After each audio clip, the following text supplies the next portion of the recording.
Olá você, seja muito bem-vindo, esse é o nosso Dialogando. Hoje encerramos o nosso especial Eleições. Mais de 8.000 visualizações tivemos num canal pequeno como o nosso, é uma grande conquista. Aqui compartilhamos vídeos como o que faz um vereador, o que faz um secretário municipal, entre outros vídeos. Além disso, fizemos análise sobre as eleições de São Paulo no primeiro turno, o enfraquecimento de partidos históricos como PT e PSDB, e agora vamos tentar mostrar o que o recado das urnas de 2020 nos apontam no horizonte que está logo ali, que é as eleições de 2022, que terá também uma grande cobertura do Dialogando. Nós continuaremos compartilhando vídeos sobre política, fazendo algumas análises esporádicas, trazendo também sociologia, enfim. O Dialogando continuará com a sua missão, que é contribuir com o debate público, que é contribuir com o compartilhamento de conhecimento. Nos ajude a nos fortalecer aqui no YouTube, se inscrevendo no nosso canal. Sem mais delongas, as urnas te deram alguns indicativos para as eleições de 2022. Entre eles, que se nas eleições de 2018 e também as eleições de 2016, nós tivemos um forte discurso da novidade, da antipolítica, esse discurso ele teve um arrefecimento. E quem diz isso são as urnas, são os dados. Nas eleições deste ano, dos 13 prefeitos que tentaram reeleição nas capitais, 9 saíram vitoriosos. Além disso, se a gente for comparar em todos os municípios, mais de 60% daqueles que procuraram reeleição conseguiram aí se reeleger. Comparados com 2016, o número foi de 46%. A população escolheu aqueles que têm maior experiência para administrar. Ou seja, escolheu lideranças que não são, digamos assim, outsiders, lideranças que não estão fora do sistema político, mas lideranças que já demonstraram a capacidade de gestão. A população também repudiou candidatos que tinham ali um discurso até mesmo relativizando a questão da pandemia, e isso é muito importante a gente dizer. Os prefeitos que se reelegeram tiveram um grande desafio neste ano, que foi a pandemia do coronavírus. Tiveram que tomar medidas antipopulares, como fechamentos de comércios e pedir para as pessoas ficarem em casa. Nós temos, digamos assim, até mesmo pela própria característica dos seres humanos, essa necessidade de nos relacionarmos com os outros. Mas, devido à pandemia e a recomendação das autoridades, foi ficar em casa. Os prefeitos, assim como os governadores, foram, digamos assim, confrontados com o presidente da República, que dizia, olha, vamos ter que manter os comércios abertos. Mas esse discurso demonstrou, pelo menos em 2020, sair derrotado das urnas. Aqueles que defenderam isolamento, aqueles que pediram o fechamento dos comércios, agiram nesse sentido, tiveram êxito eleitoral. Já o presidente Jair Bolsonaro, assim como o próprio Partido dos Trabalhadores, foram os derrotados nessas eleições. É justamente isso que a gente vai tratar daqui a pouco. Então é interessante a gente notar. Primeiro, política é isso, é movimento constante. Os eleitores não são algo estático, que sempre vão votar nos mesmos candidatos. Não. As pessoas estão ali, ó.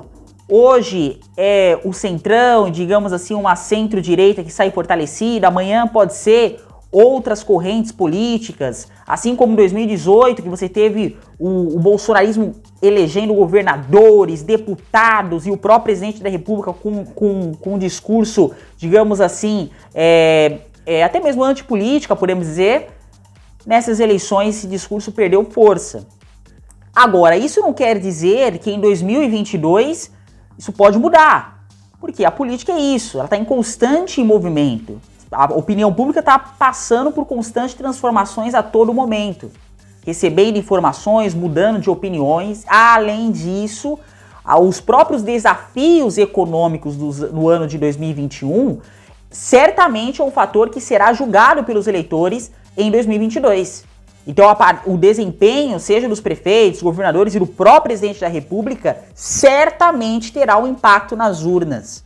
Então, 2021 é um ano muito importante. A pandemia ainda continua aí, podemos ter aí a possibilidade de uma segunda onda, os impactos econômicos já estão sendo sentidos e deverão continuar sendo sentidos de forma mais acentuada, até mesmo com o fim, né, do auxílio emergencial. O desemprego continua altíssimo no nosso país, inflação bateram na porta. Então, o que isso nos aponta é que os desafios econômicos serão aí chaves para as eleições de 2022. A depender do desempenho dessas autoridades, elas podem se fortalecer ou não para a próxima eleição. O que isso quer dizer? Não dá para a gente decretar o fim do bolsonarismo e nem também o fim do petismo. Em 2016, o Partido dos Trabalhadores teve um dos seus piores desempenhos eleitorais. E nem por isso não teve um desempenho ruim nas eleições de 2018. Conseguiu chegar ao segundo turno. Então, o próprio governador Geraldo Alckmin, que conseguiu, né, se reeleger para governador, depois conseguiu fazer, né, um sucessor conseguiu apoiar um candidato em 2016 que se elegeu no primeiro turno, que foi o caso do João Dória, lá em São Paulo. O Alckmin não conseguiu ter um bom desempenho em 2018, mesmo que tenha o PSDB com uma força muito grande em São Paulo, ele tem um desempenho pífio na eleição de 2018. Então, os vitoriosos das urnas nesta eleição não quer dizer que serão os vitoriosos em 2022. Porque cada eleição tem as suas características. Claro que as eleições municipais, elas são um indicativo de alianças que podem ter dado certo, os discursos que estão sendo mais aceitos pela população, são indicativos importantes, mas elas não são determinantes. Então, o que a gente pode dizer, por exemplo, em relação às alianças, na parte da esquerda você tem as alianças do PSB e do PDT, que teve ali, conquistou capitais importantes, como o caso de Recife, até mesmo Maceió, essa aliança, lá também em Fortaleza. Então, essa aliança fatalmente vai se colocar aí como sendo opositor ao PT no cenário nacional. Até mesmo levando em consideração a disputa acirrada que teve lá na cidade de Recife, né? Recife teve uma disputa entre PSB e PT que vai acabar dificultando com que esses partidos eventualmente que já foram aliados, seja em Pernambuco, lá no estado de Pernambuco, ou foram também aliados na esfera nacional, PT e PSB dificilmente vão correr juntos na corrida eleitoral de 2022. Então o partido deve apoiar o Ciro e no seu projeto eleitoral. Essa aliança que vem sendo articulada e que demonstrou alguns frutos, mesmo que tímidos, na eleição deste ano. Além disso, o PT, que lançou muitos candidatos nesse ano, não conseguiu ganhar nenhuma capital, teve um desempenho pior do que em 2016, como a gente já vinha indicando, inclusive, no vídeo anterior. O Partido dos Trabalhadores, agora além de ver a concorrência do PSB e PDT, também vê o crescimento de antigos aliados, como o caso do PCdoB, que teve lá uma boa votação, a Manuela Dávila. E claro, não dá pra gente deixar de dizer o retrospecto do PSOL nessas eleições, né? O PSOL teve um desempenho, ganhou uma capital, no caso a capital de Belém, e a candidatura do Boulos é um indicativo também interessante para 2022. O candidato soube se comunicar nas redes sociais, venceu as barreiras de pouco tempo de televisão, foi para o segundo turno e fez uma campanha procurando desmistificar determinadas visões que tinha sobre ele. Chegou a 40% do eleitorado. algo que ele teve uma votação pequena, chegou nem a 1 milhão de votos no Brasil inteiro. Em 2018, na eleição de São Paulo, conseguiu mais do que isso. Então o Boulos, ele é um candidato importante nas eleições para 2022, perdão. Agora, não quer dizer que o resultado que o Boulos teve nas eleições de São Paulo o classifique para ser candidato a presidente. Por quê? As eleições municipais, mesmo a eleição de São Paulo, que às vezes eleitores de outros estados acabam sabendo o que está acontecendo aqui na cidade de São Paulo pela importância que tem ao município, mas muitos eleitores de outras partes do Brasil não conhecem o Boulos.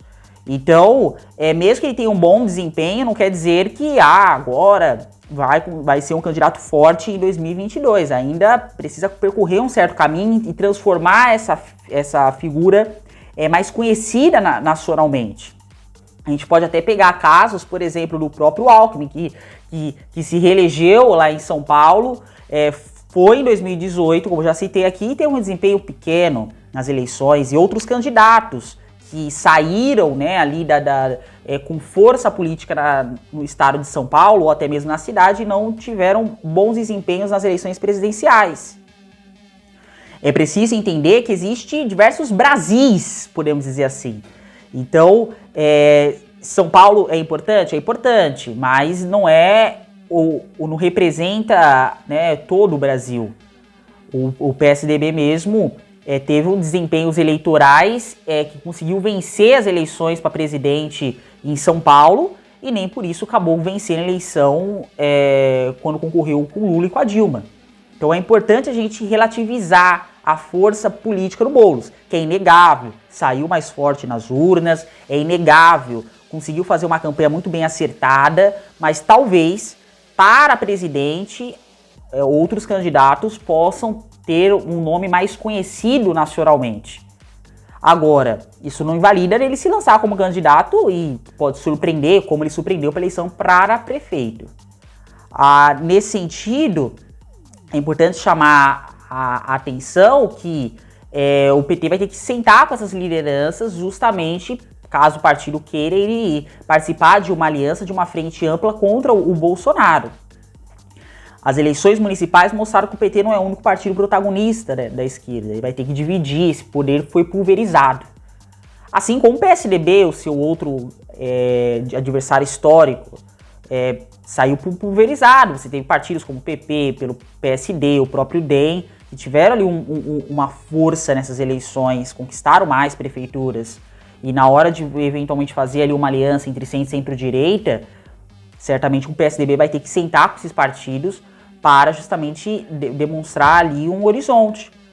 Mesmo que o Dória tenha saído fortalecido com a eleição do Covas, mesmo que ele não tenha aparecido, né, na campanha eleitoral do Covas, mas queira que não, ele estava ali apoiando indiretamente, apareceu depois no discurso do Covas.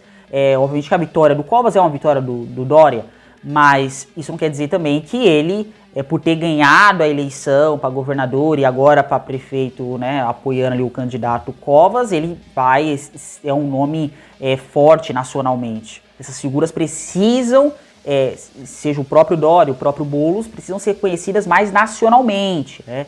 Então, mas obviamente que por ele ser o governador de São Paulo, tem toda uma importância e dificilmente ele não vai se lançar a presidente da República. Então, agora é preciso ver também se esses partidos mais de centro-direita vão conseguir ali lançar aí uma candidatura única ou se vai sair fragmentado. E por fim, já o Bolsonaro, o discurso, né, na qual ele saiu vencedor nas urnas de 2018, ele não foi institucionalizado.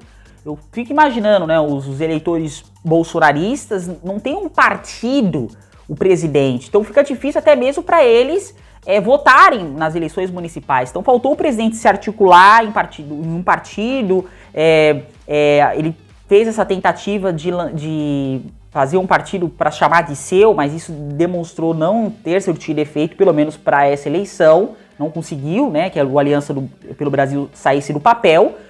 Ele está sem partido e encontra-se numa situação muito complicada, porque, digamos assim, alguns partidos que apoiam essas ideias do Bolsonaro estão aí diluídos, né, sei lá, o próprio PSC, republicanos, mas o eleitor bolsonarista, por exemplo, o eleitor do Lula, sabe, partido Lula é o PT, vai lá, aperta 13. Agora, o eleitor bolsonarista também tem essa dificuldade, de fato, devido ao presidente não ter institucionalizado, digamos assim, um bolsonarismo em um partido político.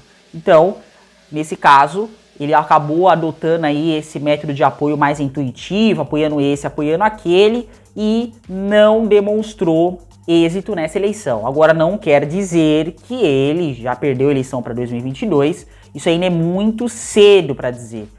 Obviamente que é uma derrota importante, também não dá pra gente aqui relativizar, é uma derrota importante, isso demonstra que alguma coisa precisa ser ajustada, o próprio discurso da pandemia do presidente pelo menos mostrou que não tem muita respaldo, né, na maior parte da população, já que os candidatos apoiados por ele, que fazia ali uma bandeira contrária à questão de lockdown ou ao fechamento do comércio, não conseguiram ter um bom desempenho eleitoral.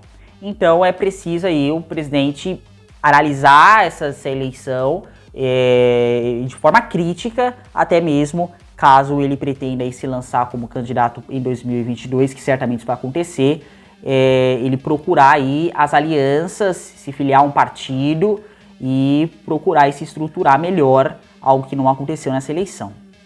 Bom, esse foi o Dialogando dessa semana. Agradeço a sua atenção.